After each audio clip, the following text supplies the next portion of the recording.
BD news 21। এবং এই cover করতে গিয়ে আপনাদেরই একজন সহকর্মী প্রিয় সাংবাদিক ভাই আমাদের তিনি ইন্তেকাল করেছেন। গভীর শোক প্রকাশ করছি আমরা সেটার জন্য। তাছাড়া ঢাকা বিশ্ববিদ্যালয়ের শিক্ষার্থীদেরকে আমি শুভেচ্ছা জানাচ্ছি যে সকল প্রতিকূলতাকে উপেক্ষা করে তারা তাদের জায়গা থেকে দায়িত্ব পালনের চেষ্টা করে গেছেন ভোটাধিকার প্রয়োগের মধ্য দিয়ে। প্রিয় সাংবাদিক বন্ধুগণ, আজ সকাল থেকেই আপনারা আমাকে বিভিন্নভাবে জিজ্ঞাসা করার চেষ্টা করেছেন, ভাই কোনো অভিযোগ অনুযোগ আছে কিনা। কিন্তু আমি বলেছিলাম, শুধু আজকে নয়, বিগত কয়েকদিন যাবত আমি টানা বলেছিলাম যে আমরা আর অভিযোগের রাজনীতিতে ফিরতে চাই না, আমরা পজিটিভ চিন্তা ভাবনা করতে চাই, আমরা শুধুমাত্র সামনে অগ্রসর হতে চাই। আমরা ভেবেছিলাম গণঅভ্যুত্থান পরবর্তী সময়ে এই ঢাকা বিশ্ববিদ্যালয়ের মাটি থেকে যেমনভাবে ফ্যাসিস্টকে বিতাড়িত করা হয়েছে, রাজনৈতিক অপসংস্কৃতিকে বিতাড়িত করা হয়েছে, ঠিক একইভাবে এই ঢাকা বিশ্ববিদ্যালয়ের মাটি থেকে গোটা বাংলাদেশব্যাপী রাজনৈতিক সুন্দর সংস্কৃতিকে উপহার দিব এই ডাকসু নির্বাচনের মধ্য দিয়ে। আপনারা দেখেছেন সকাল থেকেই, গতকালকে আমি আপনাদেরকে জানিয়েছি যে আমার সকল কর্মকাণ্ডের উপর অনলাইনে সাইবার অ্যাটাক হচ্ছে, সংবাদ সম্মেলন করেছিলাম। ঠিক একইভাবে আজকে সকাল থেকে আবারও অপপ্রচার করা হয়েছে আমার এগেনস্টে, আমি নাকি নির্বাচনী আচরণ বিধি লঙ্ঘন করে আমি কেন্দ্রে প্রবেশ করেছি। এই ধরনের মিস ইনফরমেশন, ডিসইনফরমেশন ছড়িয়ে বিশ্ববিদ্যালয়ের দায়িত্বশীল রিটার্নিং কর্মকর্তা আপনাদেরকে পর্যন্ত বিভ্রান্ত করতে বাধ্য করেছে।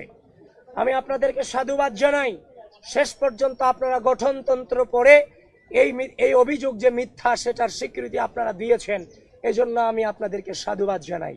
কিন্তু অল্প সময়ের মধ্যে এই যে মিস ইনফরমেশন ছড়িয়ে আমাদেরকে সাধারণ শিক্ষার্থীদের সামনে কলঙ্কিত করার চেষ্টা এবং অপচেষ্টা চালানো হয়েছে, সেটা বিশ্ববিদ্যালয়ের রিটার্নিং কর্মকর্তা কর্তৃক, একজন নির্বাচন কমিশন কর্তৃক। সুতরাং এটা কোনোভাবেই মেনে নেওয়া যায় না। এরা বারবার এদের ব্যর্থতার প্রমাণ দিয়ে গিয়েছে।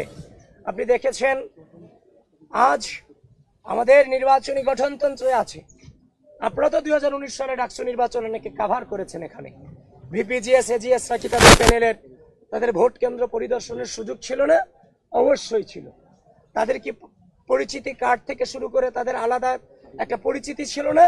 সব ছিল। কিন্তু বিশ্ববিদ্যালয় প্রশাসন এসব আয়োজনে চরম ব্যর্থতার প্রমাণ দিয়েছে। এবং আমরা প্রত্যেকটা কেন্দ্রে যখনই গিয়েছি আমাদেরকে বারবার এতিমের মতো দাঁড় করিয়ে রাখা হয়েছে, আমাদের সময় নষ্ট করানো হয়েছে। শেষ পর্যন্ত দেখতে পেলাম রোকেয়া হলের একজন মেয়ে ভোট কেন্দ্র থেকে ভোট দিয়ে বেরিয়ে এসে আমাকে অভিযোগ করছে যে ভাই, যে ব্যালট পত্র আমাদেরকে দেওয়া হয়েছে সেখানে আগে থেকে সাদিককে এবং ফরহাদের নামে ক্রস চিহ্ন দেওয়া রাখা হয়েছে। সেটা শুধুমাত্র রোকেয়া হলে ঘটে নাই, সেই ঘটনা অমর একুশে হলেও ঘটেছে। অমর একুশে হলের যে ভোট কেন্দ্র সেখানেও ঘটেছে।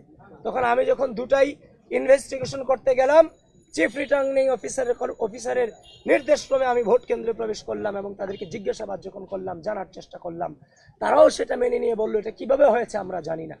সুতরাং স্পষ্টভাবে জানিয়ে দিতে চাই, যেহেতু ঘটনা দুই জায়গায় ঘটনা ঘটেছে, প্রমাণিত হয়েছে, তার মানে এর আগেও অনেক ব্যালটে সম্ভবত, আমরা যতটা নিশ্চিত হচ্ছি, আমরা জানি না কত ব্যালটে আগে থেকে চিহ্ন ভরে ব্যালট বক্স ভরে দিয়ে রাখা হয়েছে, সেটা আমাদের এখনো পর্যন্ত আমাদের জানা নাই। যেহেতু ঘটনা দুইটা প্রমাণ পেয়েছি, তার মানে এরকম ঘটনা আরো ঘটেছে, এটা নিঃসন্দেহে, এটা আমরা অনুমান করতে পারছি।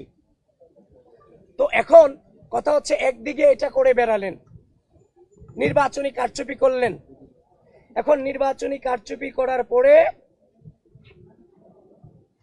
উল্টো দায় দেওয়ার চেষ্টা করলেন। তারপর হচ্ছে যে আমাদের যে সকাল থেকে পুলিশ এজেন্ট থেকে শুরু করে আমাদের প্রার্থীদেরকে তো জ্বালানো হয়েছে। তারপরে হচ্ছে যে আমাদের যে সামনে যে হচ্ছে যে 41 জন ব্যক্তির নাম তো মনে রাখা পসিবল না কারো পক্ষে। 41টা ব্যালট নাম্বার কি মনে রাখা সম্ভব? তা আমরা যখন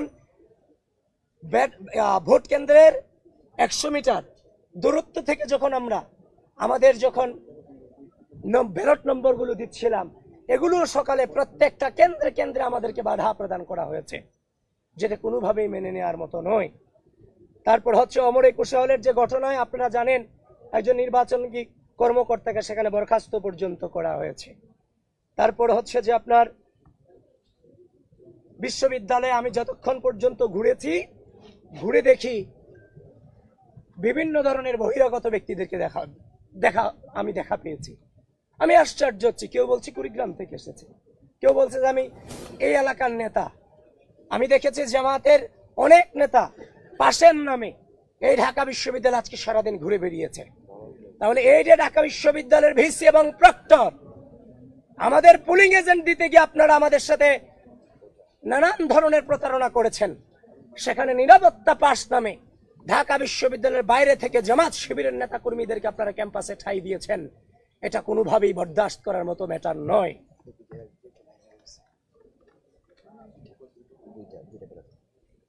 হ্যাঁ, তারপর আমরা আরো দেখেছি এবং প্রমাণ আছে আমাদের কাছে, সেই ছেলেটাও আমাদের কাছেই আছে। এমন কয়েকটা অভিযোগ আমরা পেয়েছি। সেন্ট্রাল ব্যালট 2টা করে দেওয়া হয়েছে এবং অনেকে 2টা জায়গায় জমা দিয়ে আসছে এখানে। এবং আমরা দেখতে পাচ্ছি সেটার রেজাল্ট কিছুটা ভোট গ্রহণে কিছুটা প্রভাব ফেলেছে বলে লাস্ট 1 ঘন্টায় বিজয় 71 হলের যে ভোট কেন্দ্র ছিল সেখানে দেখানো হয়েছে লাস্ট 1 ঘন্টায় 100 কাউন্ট হয়েছে। কিন্তু এখানে যারা অবস্থান করেছে তারা আমাদেরকে নিশ্চিত করেছে লাস্ট 1 ঘন্টায় 100 জন স্টুডেন্ট আসেনি এখানে বিজয় 71 হলের যে ভোট কেন্দ্র ছিল। তারপর হচ্ছে যে আমরা এখনো পর্যন্ত বিশ্ববিদ্যালয় প্রশাসনের কাছে 12টা অভিযোগপত্র জমা দিয়েছি, লিখিত অভিযোগ আমরা জমা দিয়েছি। সবকিছু মিলিয়ে আমরা যে নির্বাচন আশা করেছিলাম যে আমরা কোনো প্রশ্ন রাখতে চাই না, আমরা সেই নির্বাচনের কাছ থেকে আমরা সেই শুরুতেই গণ অভ্যুত্থান পরবর্তী যে গণতান্ত্রিক চেতনা, সেই চেতনাকে ব্যাহত করা হয়েছে।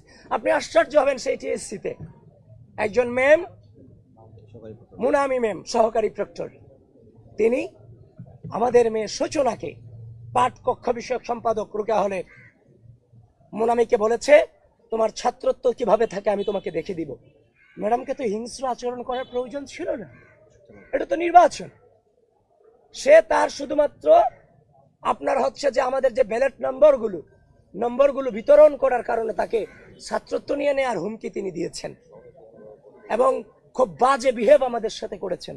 এবং তিনি রুকেয়া হলে যতবার আমি returning officer, chief returning officer থেকে শুরু করে প্রত্যেকের অনুমতি নিয়ে যতবার প্রবেশ করতে চেয়েছি, আমাকে বারবার তারা বাধাগ্রস্ত করেছেন। তো সবকিছু মিলিয়ে আমরা ধৈর্য ধারণ করেছি। আপনারা আমাদেরকে বারবার বলেছেন, আমি দুপুর পর্যন্ত বলেছি আমি কোনো অভিযোগ করতে চাইনি। আজকে আমরা এই গণতন্ত্রকে আমরা আমরা এনজয় করতে চাই। দুপুর 1টা 12টার পর থেকে যখন এগুলো আসতে থাকে তখন তো আর মুখ বন্ধ করে থাকা যায় না। সুতরাং আমরা যখন দেখেছি ব্যালট 2 সেন্টারে ব্যালট নিয়ে কারচুপি হয়েছে, তার মানে ধরে নিতে পারছে এমন কারচুপির ঘটনা অনেক ঘটেছে। এখনো পর্যন্ত ধৈর্য ধারণ করে আছি। আমরা সুস্থ, স্বাভাবিক, নিরাপদ ক্যাম্পাস বিনির্মাণে প্রত্যয়ী।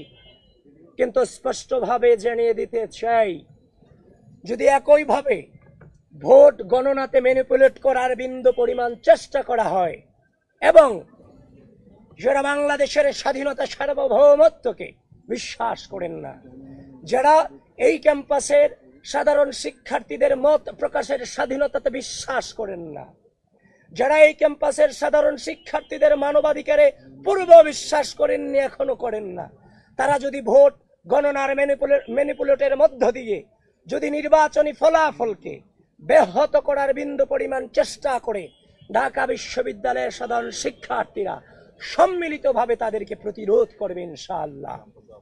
এবং আমরা ইতিমধ্যেই দেখতে পাচ্ছি নীলক্ষেত, কাটাবন, চাংখারপুল, চারদিক থেকে দেশব্যাপী জামাত শিবিরের নেতাকর্মীরা সংঘবদ্ধভাবে অবস্থান নিয়েছে। ঢাকা বিশ্ববিদ্যালয় প্রশাসন এবং রাষ্ট্রীয় প্রশাসন, নির্বাচন কমিশন, আমি আপনাদের সকলের প্রতি আহ্বান জানাচ্ছি, খুব দ্রুত এই ধরনের সন্ত্রাসী অবস্থান থেকে আমাদের ক্যাম্পাসের এরিয়াকে, ক্যাম্পাসের আশপাশ এরিয়াকে আপনারা মুক্ত করুন। এই ধরনের যোদ্ধাংদেহী অবস্থান কোনোভাবেই আমরা গণঅভ্যুত্থান পরবর্তী সময়ে আশা করিনি এবং সেটা রাখিওনি।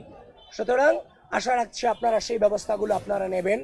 আর এখন যেহেতু ভোট গণনা চলছে, আপনারা আপনাদের জায়গা থেকে সজাগ দৃষ্টি রাখুন, আমরাও আমাদের জায়গা থেকে সজাগ দৃষ্টি রাখার চেষ্টা করছি।